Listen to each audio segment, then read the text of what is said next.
tal amigos? Bienvenidos a este espacio que hemos llamado Especiales Valor Total. Y bueno, el día de hoy hemos escogido el valor de la poesía y la trova. Para eso hemos invitado al maestro Juan Carrión. Él es cantante, compositor, músico, pintor. Destacamos que recientemente recibió un doctorado honoris causa por la Alianza Marroquí-Mexicana. Además, es licenciado en pedagogía. Ha impartido diferentes conferencias sobre música, arte, literatura, lenguaje inclusivo. Bienvenido, maestro Juan, bienvenido a tu programa. Gracias Francisco, por aceptar esta entrevista. Gracias por considerarme.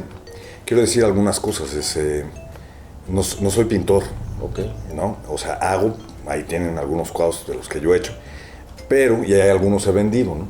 Pero no me dedico al desarrollo de la plástica. Pues no, y también quiero decir que a pesar de que tengo muchos años trabajado en la música, no soy un músico ortodoxo con un estudio ortodoxo. O sea, alguna vez hasta piezas filarmónicas he hecho, pero no quiere decir que yo lleve el desarrollo de una licenciatura o una maestría en música, no. O sea, soy músico y tampoco estudié literatura. Okay. O sea, me dedico a todo lo que no hago. Bueno, y por ejemplo, tocando el tema de la poesía, pues yo obviamente si me comparo con Juan Carrión, pues no sé nada de poesía, pero me gustaría citar una frase de Octavio Paz en La llama doble, que él dice que para él la poesía es como el erotismo es al sexo como la poesía al lenguaje. Obviamente hay muchísimas definiciones de diferentes autores, pero si ahí te preguntan, Juan, para ti, ¿qué es la poesía? ¿Tú cómo la definirías? Alguna vez en una entrevista que me hizo el querido poeta Cano, me dijo qué opina, me hizo la misma pregunta, y yo le dije que para mí se extiende o supera el lenguaje. Y pues la definición ortodoxa de poesía pues es un manejo del lenguaje que tiene que ver con metáforas. Y yo creo que tiene más que ver con la magia y que tiene que ver con todo lo que existe. Porque resulta que nosotros tenemos o podemos encontrar un lenguaje visual. Un lenguaje en el olor, en el tacto. No quiere decir que nada más sea lo que emitimos de sonido, sino la reacción en el lenguaje corporal o biológico o químico que tiene. Entonces sí, la poesía está supeditada al lenguaje, pues de alguna manera sí. Pero yo veo que hay cuadros con poesía o cuadros sin poesía, ¿no? Okay. También he visto que mi forma de enamorarme ha sido una mujer con poesía, ¿no? Entonces, no sé, es complicado. Y por ejemplo, bueno, ahorita nos decías que no te consideras pintor, pero ¿tú sí te definirías como poeta? La definición de poeta, en todo caso, que así fuera, tendría que venir de los demás hacia mí, no de mí. Es como, soy profeta, pues okay. Complicado, ¿no? O pues, soy político, pues ¿a quién jalas? ¿No? ¿A quién conmueves? ¿Cómo funciona? Entonces, pues me autonombro escritor, porque eso sí tengo una disciplina de hacerlo. Poeta, pues es de ustedes, definitivamente. Intento hacer poesía, yo que más quisiera, ¿no? Cuando Octavio Paz dice, para que pueda ser, he de ser otro, salir de mí, buscarme entre los otros que no son si yo no existo, los otros que me dan plena existencia, pues probablemente se haya referido a alguna cuestión así.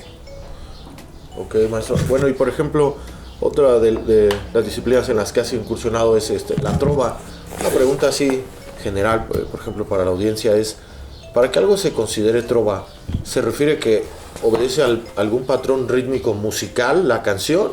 ¿O se dice trova más que nada por el contenido o el discurso dentro de la canción? O sea, ¿qué es la trova? Ok.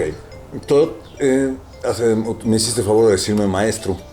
Sin embargo, soy profesor, o sea, tengo un profesorado, ¿no? No soy maestro, pero es un apodo, es un mote. Sucede igual con la trova. La trova es una generación toscana de músicos rebeldes que por las bullas papales, que estaban vendiendo terrenitos en el cielo y perdonando los pecados por una lana, algunos estudiantes reniegan y se salen. Pero esos estudiantes ya habían tenido acceso a la educación, a la poesía, hablaban latín y sabían tocar instrumentos musicales. Y entonces renegados, cuales eran llamados, autonombrados los goliardos, decidieron irse a vivir en el único lugar donde podían vivir, que era tocando en las tabernas. Y apestados socialmente, porque pues en ese entonces si el clero te repudia o tú repudias al clero, pues eres un apestado social. Un anatema, ¿no? Creo que es la palabra. Sí, bueno, sí, hablando específicamente Satanás, ¿no? Ahí empieza el anatema, ¿no? No, pero anatema es como es sacado de la comunidad católica, ¿no? Ajá, exacto. Entonces ahí esos que renuncian al camino agarran otro. Y en ese otro camino empiezan cosas que me encantaron. Por ejemplo, la canción erótica. La canción de amor que no tenía como finalidad el matrimonio. La denuncia, ¿no? Que no estaba en los temas, no era parte del tema, ¿no? Y entonces de esa trova hay dos tipos hay juglares y hay trovadores. El juglar pues hacía malabares o cantaba canciones ya hechas, y el trovador construye sus canciones y construye sus shows. Entonces terminaron tocando en los burdeles y tocando en las tabernas y enamorados de taberneras y teniendo hijos con prostitutas. Y a lo mejor no fue una vida maravillosa en ese entonces. Si te persigue el clero, pues te persigue todo, ¿verdad? Sin embargo, hay un libro ahí maravilloso que se llama La poesía de los Goliardos, que hace Montemayor, que tuve el honor de conocer. Y pues si quieren saber cómo empieza la trova, ahí empieza la trova, ¿no? Luego resulta que existe el canto nuevo en estas últimas generaciones del siglo pasado, donde es la canción de protesta y la canción de denuncia y la canción política. Y luego está la nueva trova cubana, que incluye el amor al estilo no capitalista. Okay. ¿Cómo es el amor no capitalista? Ninguno de los de ahí tiene más que la casa del Estado, ninguno de los que ahí viven pues tiene más que, bien, todos fueron a la guerra, ¿no? Frank Delgado, Noel Nicola, los hermanos Feliu, Silvio Rodríguez, teniente, ¿no? Entonces se defiende otro estatus de amor y otro tipo de amor, y eso a mí me interesó mucho. Se apega un poco más la trova cubana, la nueva trova cubana, a la vieja trova de la que estamos hablando, de la toscana, ¿no? Entonces, si entendí bien, este modelo o canción de amor va contraria, por ejemplo, al amor al estilo Hollywood, ¿no? O al discurso. Es una forma diferente de cantarle al amor. Por Claro. lo que dices, ¿verdad? De que muchos de ellos habían sido tenientes, etcétera. En mi caso ocurrió algo similar, porque yo me casé a los 17 años y a los 18 como estaba divorciado, era un apestado social. O sea, no quería ninguna mamá de niña bien, Sí. ni ningún papá de niño bien que yo fuera novio de su hija. Y entonces, pese a ser un buen muchacho y pese a ser trabajador y bien, pues no tenía cabida en la sociedad. Y me di cuenta de eso cuando he visto que me han invitado a 3 bodas en toda mi vida. Y dije, ¿por qué ha de ser, no? Qué raro. Pues soy una persona de izquierda con mis propias ideas acerca de la existencia de Dios, que no concuerda mucho con la políticamente correcta, entonces pues no soy políticamente correcto. Y a mí me encantó la trova porque tampoco es políticamente correcta, y a pesar de que no está incluido en los anales de la trova, Jim Morrison me parece que es un gran trovador, porque estamos hablando de poesía musicalizada y poesía no políticamente correcta, ¿no? Entonces, pues yo sí echo al saco de la trova, por ejemplo, a Bob Dylan, y por supuesto que Jimi Hendrix, ¿no? Me parece uno de los exponentes. Entonces, la definición Carreón de trova, pues es políticamente incorrecto, con una definición mucho más profunda que la social, hablando de la pareja, del amor y del sexo. Oh, qué interesante, maestro. Bueno, también nos gustaría preguntarte, sabemos que has escrito alrededor de 16 libros, aunque no todos han sido publicados. Así es. Tú, por ejemplo, ¿sobre qué escribe Juan Carreón? Ese tipo es un poco complicado. En este caso sí se aplica a tu pregunta, porque la mayoría de las veces que me dicen ¿en qué se inspira usted en sus canciones? Yo digo, pues no las ha oído. Pero en este caso, pues tú no has leído los libros, porque nadie tiene acceso a ellos, porque los que hubo ya se agotaron, y los que no he sacado, pues no los han leído, ¿no? Entonces, sí, ¿cuáles son la temática? Porque yo soy un ser lleno de dudas, y hago mis aseveraciones para intentar explicarme las cuestiones que me aquejan, ¿no? Entonces creo que no es que yo intente hacer poesía, sino que me valgo de metáforas. Entonces ahí es donde entra la cuestión. Me gusta el uso de las sílabas, el manejo de la rima, porque soy un cancionero, y entonces pues, es muy fácil que el cancionero intente rimar para que pueda hacer una canción. Entonces me gusta la décima, el soneto, hago esas décimas que se llaman dobles, que son de 11 sílabas también. Y los temas son sociales, de denuncia, de protesta, también a favor de algunas cuestiones políticas, que también estoy a favor de muchas. Y el amor, pues nunca he tenido el ideal Hollywood o Disney de el amor. No considero que el amor sea eterno, no considero que el amor pueda existir si no hay una profunda admiración y un mutuo concepto de amistad. O sea, si me preguntas qué es el amor a estas alturas de los 50 años, te diré que es una admiración profunda por alguien que es tu amigo. Excelente, maestro. Bueno, otra pregunta que me gustaría hacerte. El encendedor, por favor, si alguno anda por ahí. Vuela. Es sobre el discurso. O sea, como bien decías, bueno, no tengo acceso así a tus libros. Sí he tenido el privilegio de escucharte cantar. Pero, por ejemplo, Juan Carrión maneja un solo discurso que se puede manifestar en pintura, aunque no te denomines pintor, en escritura, en música. ¿Y es el mismo discurso o tú has encontrado en cada una de estas artes como una válvula de escape para diferentes discursos? El discurso es uno porque es el mío. El mío ha podido cambiar con los años. Cuando uno es joven, pues resulta que tienes un discurso también impulsado por la biología, ¿no? Cuando uno empieza a no ser tan joven, cambia un poco, ¿no? Y luego cuando has vivido en un mundo político durante 50 años, ya te das cuenta de que o sea, no nada más es la defensa, el ataque o el humanismo, también tiene que ver con que sabes cómo funciona la CIA, con que sabes cómo funcionan los gobiernos, y entonces te das cuenta que algo que de joven hubiera estado en contra a muerte, pues ahora estoy viendo cómo funcionan las cosas y como un gato observo cómo se mueve la pelota. No me pongo en medio porque sé que ahí se está peleando. Ejemplo, la guerra de Rusia con Ucrania, ¿no? Okay. Si a mí alguien me dice, ¿estás en contra de la guerra? Absolutamente en contra. ¿Qué está pasando ahí? Pues está pasando ahí que no es una guerra. Sí.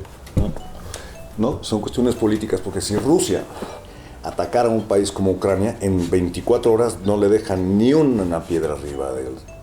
¿No? Sí. No deja piedra sobre piedra. Entonces, ¿por qué hay 5,000 muertos? Contra Rusia. Es como si un gatito se pelea con un oso. ¿No? Entonces, no hay tantos muertos, qué raro. Guerra, pues las gringas, ¿no? Esta guerra de Rusia tiene mucho más fondo que 5,000 balazos, ¿no? Sí, claro.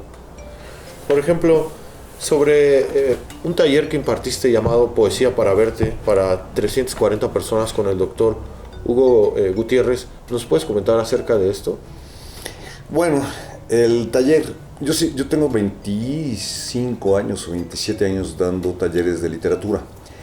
No es que yo exactamente los dé, sino que digamos que yo los modero. Porque siendo amante del socrático, me doy cuenta de que las preguntas adecuadas tienen ya su respuesta. Entonces lo que he intentado hacer en estos talleres es hacer las preguntas adecuadas para que se dilucide una solución a los problemas. Hablando de literatura, pues hay cosas como más o menos básicas, que es no repetir palabras, las terminaciones o las peligrosísimas palabras, por ejemplo, libertad o esperanza, hacen que cierre un cliché en cualquier texto.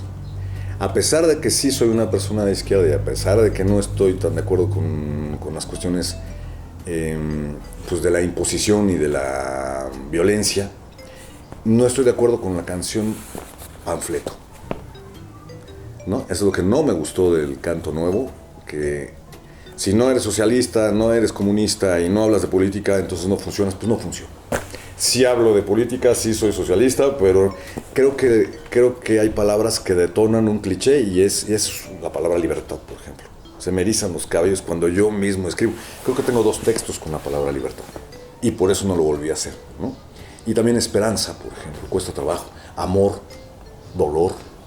O sea, son lugares comunes que conllevan sus clichés. Y entonces, al ser un observador de cómo están construyéndose los textos, pues puedes acercarte a decir que está redundando, o pues esa palabra cierra y rompe. Y pues más bien soy más que un maestro, pues soy un acompañador en el ejercicio de la creatividad de la lírica, ¿no? Por ejemplo, has impartido muchos seminarios, cursos sobre semiología de la humanización. Por ejemplo, para mí, para la audiencia, así, ¿cómo definiríamos esto? Okay. ¿Qué es la semiología de la humanización? Aunque la palabra anterior implicó a mi maestro Hugo Gutiérrez Vega y quiero decir que entre él y yo construimos la metodología que tiene que ver con Saussure, que es la semiología adaptada a que no haya una cuestión en la educación que se llama transferencia freudiana. Los talleres que hicimos, Hugo y yo, fue para gente que tenía problemas con la autoridad, o sea, gente muy lastimada, que ya había ejercido violencia y que son jóvenes sobrevivientes de la guerra del narco. Entonces, lo que hicimos es, ¿cómo podemos transmitir la información o el gusto por la literatura sin que haya alguien superior que por tener los conocimientos ejerza esa fuerza? Entonces inventamos esto. Y ha tenido un éxito tremendo, porque ya en estos momentos se tiene que asumir que el maestro no es alguien que está arriba del alumno, ¿no? Okay. Sino pues, es alguien que está compartiendo lo que sabe con alguien que tiene ganas de aprender del que sabe, pero sin el escalafón, ¿no? Claro, el respeto a las personas de los dos lados, pues sí, claro. La semiología es maravillosa porque la semiología, entendida como signo, por ejemplo, una alberca donde se murió un niño tiene un significado terrible para la mamá del niño, pero para otro puede ser donde ganó su hijo la Olimpiada, ¿no? Entonces la alberca es la misma, pero la definición de la alberca cambia, ¿no? Entonces la semiología funciona perfectamente bien para poder definir tu día, tu mundo, tu relación con tu mujer, tu relación con tus amigos, tu relación contigo mismo. Y entonces acercarse a la semiología pues es acercarse a la posibilidad de continuar con el camino, resignificando o redefiniendo tu realidad. La realidad es una definición. Claro.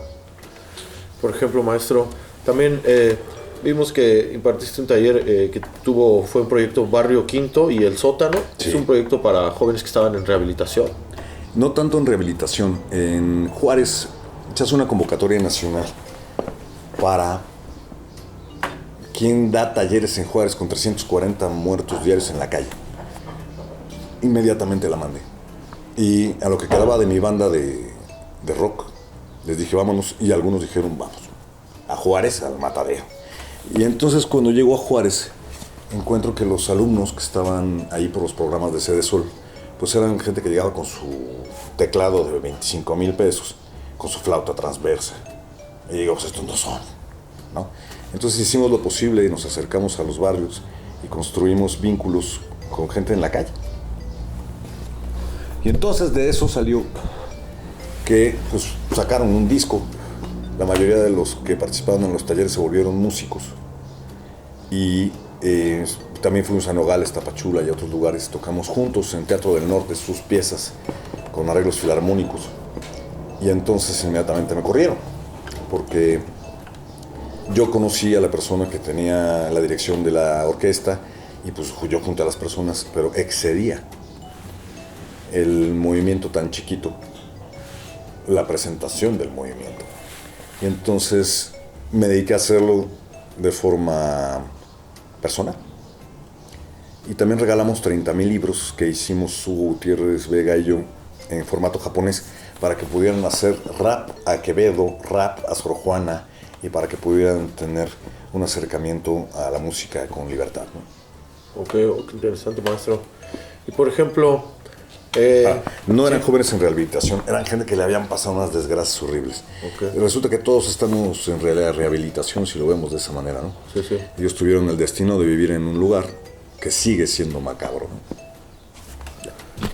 Por ejemplo, en estos años has hecho diferentes discos, participaciones con, no sé, Cuerdas y Madera, grupos de Querétaro, del Bajío. Platícanos un poco sobre tus discos. Nunca tuve la esperanza de llegar a los 30 años, porque me han dicho, no te metas allá, y ahí voy y me meto. No te vayas a ir de viaje en moto, pues me voy de viaje en moto.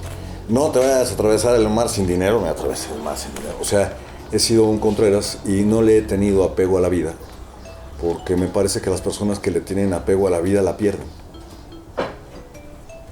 ¿No? Y también tuve hijo muy tarde.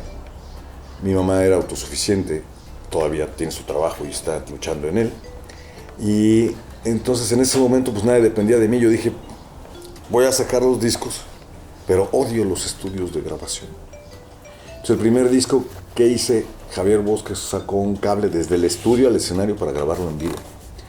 Saqué mi primer disco que se llamó La Intemperie, me subí a mi Safari, tenía un Safari amarillo, unas bocinas y me fui por toda la República. Y saqué, en ese entonces también salió mi primer libro que se llamó El Ronco Pecho. Y entonces resulta que y luego empecé a grabar discos en el camino. Trácata, trácata, trácata, trácata. Entonces así llegamos al 17.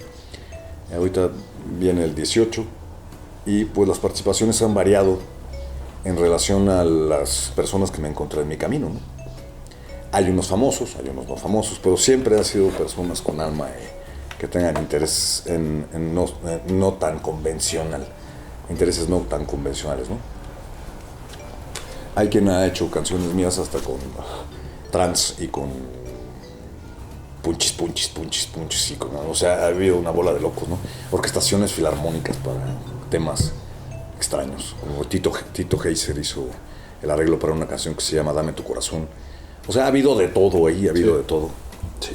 Y por ejemplo, este disco número 18, bueno, ahorita estamos en junio del 2022, ¿ya tienes fecha para sacarlo? Fíjate que no, este último disco lo hice con un entrañable amigo que se llama Humberto Palacios, que resulta que es un poco más joven que yo, pero quiso aprender ajedrez, luego se metió al taller de literatura conmigo y pues la mayoría de las personas que son mis amigos, pues nos vemos de repente en algún bar. ¿Por qué en algún bar? O vienen a la casa, el caso de Humberto, o vienen al taller, el caso de muchos, o pues van conmigo y cantan en los bares como te ha tocado a ti, ¿no? Sí. O sea, entonces, pues en esta ocasión pues decidimos concretar lo que habíamos hecho ya varios años en los talleres de literatura y salieron unas canciones a todo dar y entonces pues, estamos ahí, por cierto, bastante políticamente incorrectas, pero sí muy divertidas, ¿no? ¿Y ya tiene nombre el disco? Fíjate que aún no, por eso no lo hemos sacado, él no tiene mucho tiempo y yo he andado, pues ya me conoces, ¿no? Para arriba y para abajo, para allá, ¿no? Entonces yo creo que probablemente se termine con el año el disco. Ok, perfecto. Pues decías que a los 18 años ya estabas divorciado. A esa edad, o sea, ya sabías que ibas sobre el camino de la música, del arte, de ser un Contreras, de ser de izquierda, ¿sí? ¿O en qué momento encuentras como tu camino, de decir, ahora sí, por aquí es? La verdad es que yo soy hijo de una mujer, de una persona de izquierda, soy sobrino del cuate Conde, el que puso las armas y el barco para la Revolución Cubana. Y mi mamá ha sido de una familia muy antigua y muy acomodada, y ella ha sido la rebelde. Okay. Y mi papá es profundamente de derecha, pero también es un gran lector y es un gran crítico de la izquierda, ¿no? Entonces me la he pasado rebotando entre las ideologías. Mi papá, por ejemplo, es un gran amante de la poesía rimada y mi mamá pues ama a Neruda, que es la poesía libre, ¿no? Entonces me la he pasado entre los boleros. Aquí, bueno, pues nosotros conocimos a Daniel Santos, gracias a mi papá, a Julio Jaramillo. Hay por ahí una foto que espero no se haya perdido donde estoy cargado por Julio Jaramillo, aquí en la sala de abajo de la casa. Siendo amigo él de los grandes exponentes de la canción, por ejemplo, Álvaro Carrillo. Entonces, mi papá toca el piano, toca el violín, canta, compone, y pues vivo en un ambiente bohemio. Y por el otro lado, mi mamá estudió pintura con López Soriano y entonces tenían un taller de literaturas a la que llegaba, por ejemplo, Gabriel García Márquez. Entonces estoy dado por todos lados rodeado de arte. Entonces, cuando supe que mi camino estaba definido, nunca supe. Yo cuando vi ya estaba ahí y lo lógico era escribir, lo lógico era cantar y oír boleros y cantar rancheras y echarse un trago, ¿no? Eso era lo lógico y eso es lo que hice. Y por ejemplo, bueno, sé que ahorita no, ni en los últimos 10, 15 años, pero quizá entre los 15 y los 20, o los 20 y los 25, ¿alguna vez te sentiste identificado con los ideales de la derecha? O sea, comentabas que tu mamá era de profunda izquierda y tu papá de profunda derecha, pero letrado, ¿no? Por lo tanto, ejercía una buena crítica sobre la izquierda. Ok, no tiene ideales la derecha. Okay. Eso no existe. La derecha no tiene ideales. Y la izquierda es un poco era el fantasma, es lo que así la definió Marx, ¿no? Es el fantasma que anda por todos lados. Y finalmente creo que no tiene nada que ver. Son teorías. Una es una doctrina, ¿no? Que hace Kissinger, doctrina el neoliberalismo, ¿no? Como parte de la derecha dura. Y Marx inventa el término capitalismo. No existía. Antes era sinceramente monarquía. Y luego la monarquía cambió de nombre. Y luego nos sigue gobernando el dinero, ¿no? Entonces, la izquierda o la derecha podrían definirse como dos metáforas. Una carece de ideales y es la explotación del hombre por el hombre. Y la otra, ya le voy a quitar el nombre de izquierda y le voy a poner humanismo. No es que no quiero que gobierne un absoluto general y no quiero que gobierne un señor que ha explotado seres humanos toda su vida. No, quiero que se observen las leyes del humanismo. Okay. Eso es lo que quiero, que esté legislado y que se cumplan las leyes que cuidan al ser humano, a la niñez, a la mujer. No me puedo definir como feminista, porque soy humanista. O sea, no quiero ni que se abuse del hombre, ni que se defina algún tipo de abuso a la mujer, ¿no? Pero tampoco me voy a poner el ismo que se les dé la gana, ¿verdad? No. Si tuviera un ismo al cual me pusiera, sería humanista. Humanismo. Carrionismo. También tiene su porque tampoco estoy de acuerdo con muchas de las cosas, pero estamos viviendo una transición maravillosa en este momento con el lenguaje inclusivo, por ejemplo, con el respeto de las preferencias de otros seres humanos. Me sigue pasando lo mismo. A mí lo que hagan las personas de la cintura para abajo me vale madre, ¿no? A mí son seres humanos todos. Ya definirlos ya me cuesta trabajo, ¿no? Ya me raspa, ¿no? Es que yo soy fulano. No. Se llama ser humano, como te llames y lo que hagas. Claro, el que toca al niño merece un tiro en la nuca, ¿no? Por ejemplo, ¿nos podrías comentar un poco acerca de este doctorado honoris causa que te dio la Alianza Mexicano-Marroquí? Sí, fue una de las grandes sorpresas en mi vida, lo que nunca esperé.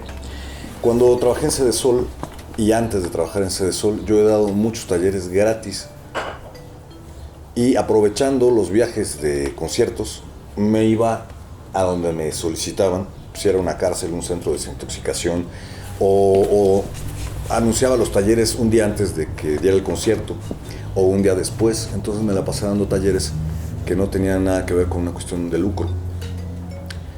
Y pues nada más que llevo 28 estados de la República y llevo más de 20 años haciendo el rollo, 25. Y entonces resulta que alguien valoró esa situación y entonces me dio un doctorado honoris causa.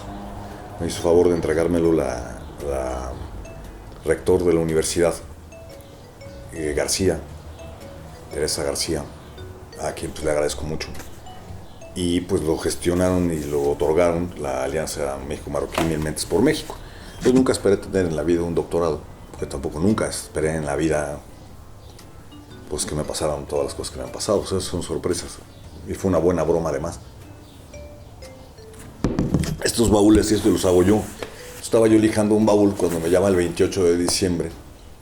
Un señor y me dice, señor, ha sido distinguido con el doctorado. Y yo dije, es el Checho. Es el Checho, ya, Checho. Oye, tú déjame terminar mi baúl. No soy el Checho. No. O sea, a nombre de la institución dije, es broma, pues 28 de diciembre. Sí. Dije, ay, no, Checho, no. Entonces me manda el apostillado. Y ya, esto, ok, pues esto es, ¿no? Y entonces, así fue que me dieron ese doctorado y hace un mes y medio me dieron el otro doctorado, ese, ¿no? Doctorado, ese fue en el campo Marte y entregado en el Congreso, después de mi clase de doctorado. Excelente, muchas felicidades. Muchas gracias, creo que el doctorado no quita lo tarado. Claro. ¿No? Finalmente pues estamos hablando de un papel y pues lo que podría hablar de la trayectoria está en la calle. Sí. La tiene la gente en sus coches huyendo o pues leyéndome en Facebook, que es donde más he publicado en la vida. Entonces pues no sé cuál ha sido la trascendencia. Sí significa mucho que alguien reconozca mi trabajo, pero pues sí sé que no hay nada, ni siquiera el sol quedará para siempre. Entonces, buen recuerdo para mis nietos, probablemente sí los tengo. Bueno, nuestro fan, también comentar antes de cerrar y de hacerte la última pregunta.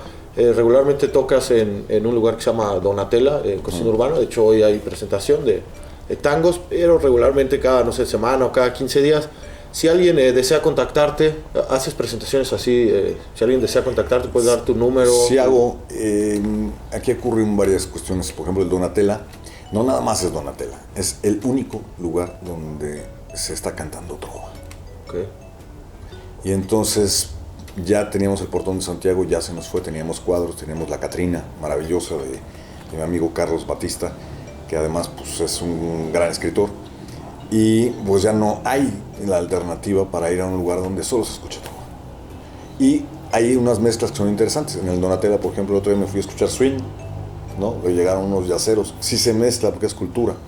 Entonces, pues es el único foro cultural que queda aquí en Querétaro, ¿no? Entonces, cuando no estoy de viaje, cuando no estoy haciendo presentaciones, hago presentaciones de vino. Okay. ¿No? O sea, trabajo en lugares donde vendan vino, primero porque me gusta el vino, también porque el vino es cultura, ¿no? Entonces, cuando no estoy trabajando en mi proyecto de vino, pues también estoy yendo a Donatella a cantar, muy feliz para todos ustedes. Si me pueden contactar, es juancarreondeviaje@gmail.com, mi correo.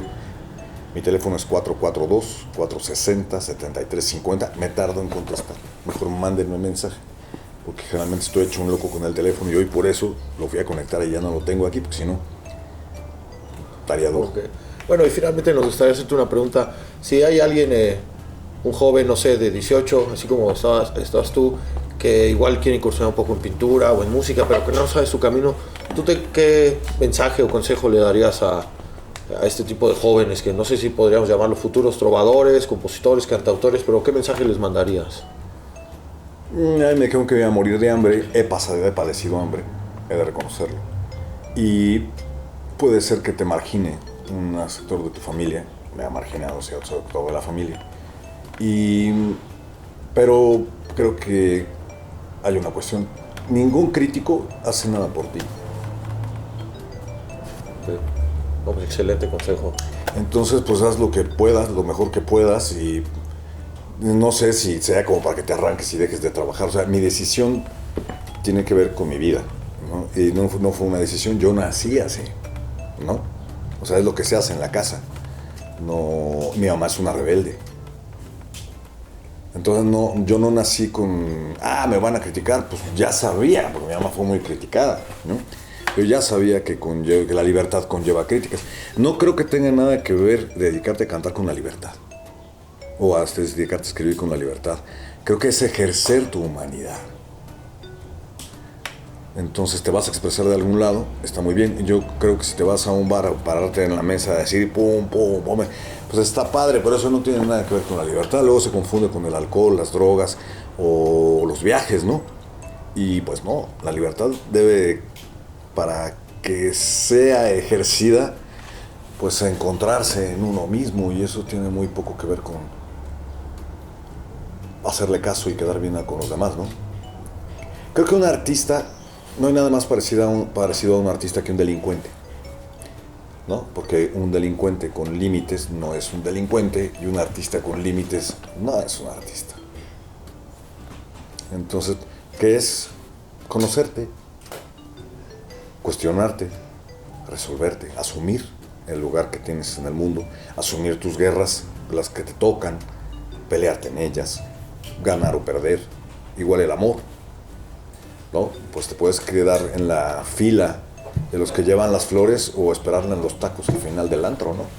O sea, que hay muchas posibilidades de no amar a tu hijo si no estás con él. Si estás con tu hijo, puede ser que te caiga mal. Pero si no estás con él, si no estás abierto a ver quién es, muy complicado. Igual pasa con todo en la vida, ¿no? Ok, bueno, pues muchas gracias, maestro, por haber otorgado esta entrevista. Pancho. Y a ustedes, amigos, pues muchas gracias por habernos acompañado en un episodio más de Especiales Valor Total. Hasta la próxima. Muchas gracias.